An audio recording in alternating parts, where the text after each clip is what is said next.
पिता कश्यप आणि माता आदिती यांचे पुत्र असणारे सूर्यदेव हे आकाशगंगेतील सर्वात तेजस्वी तारा आहेत.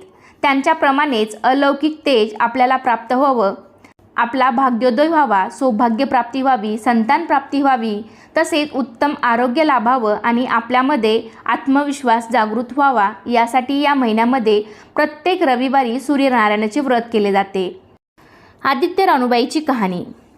ऐका आदित्य रानूबाई तुमची कहाणी. आटपाट नगर होतं. त्या नगरात एक ब्राह्मण होता. तो नित्य समिधा, फुलं, दुर्वा आणायला रानात जात असे. तिथं नागकन्या, देवकन्या वसा बसत होत्या. ब्राह्मणानं विचारलं, काय ग बायांनो, कसला वसा बसता?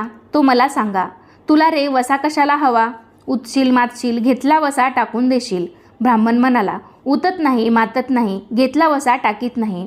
तेव्हा त्या म्हणाल्या, श्रावण मास येईल तेव्हा पहिल्या आदितवारी मौनानं म्हणजेच मुकाट्यानं उठावं, सचील म्हणजेच वस्त्रासहित स्नान करावं, अग्रोदक पाणी आणावं, विड्याच्या पानावर रक्तचंदनाची आदित्य रानूबाई काढावी, 6 रेगांचं मंडळ करावं, 6 सुतांचा तातू करावा, त्याला 6 गाठी द्याव्या, पान फूल व्हावं, पूजा करावी, पानाचा विडा, फुलांचा झेला, दशांगाचा धूप, गुळ खोबऱ्याचा नैवेद्य दाखवावा, 6 मास चाळावी, 6 मास पाळावी, माघी रथसप्तमी संपूर्ण करावं. संपूर्णाला काय करावं? गुळाच्या पोळ्या, बोटव्यांची खीर, लोणकडं, तूप, मेहून जेवू सांगावं. असेल तर चिरचोळी द्यावी, नसेल तर जोड गळसरी द्यावी, ती नसेल तर 2 पैसे दक्षिणा द्यावी आणि आपल्या वंशाचं उद्यापन करावं. असा वसा ब्राह्मणानं केला. त्याला सूर्यनारायण प्रसन्न झाला. भाग्यलक्ष्मी आली. तेव्हा राजाच्या राणीनं ब्राह्मणाला बोलावणं धाडलं.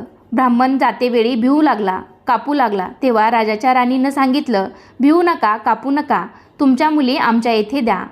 तेव्हा ब्राह्मण म्हणाला, आमच्या मुली गरिबाच्या, तुमच्या घरी कशा द्याव्या? दासी कराल, भटकी कराल? तेव्हा राणी म्हणाली, दासी करत नाही, भटकी करत नाही, राजाची राणी करू, प्रधानाची राणी करू. मार्गेश्वराचा महिना आला. ब्राह्मणांना लगीन करून मुली दिल्या. एक राजाच्या घरी दिली, दुसरी प्रधानाच्या घरी दिली. गेल्या पावली मुलींचा समाचार घेतला नाही. 12 वर्षांनी समाचारास ब्राह्मण निघाला. राजाच्या घरी गेल्या. लेकीनं बसायला पाट दिला, पाय धुवायला पाणी दिलं. बाबा बाबा गुळ खा, पाणी प्या. गुळ खात नाही, पाणी पित नाही.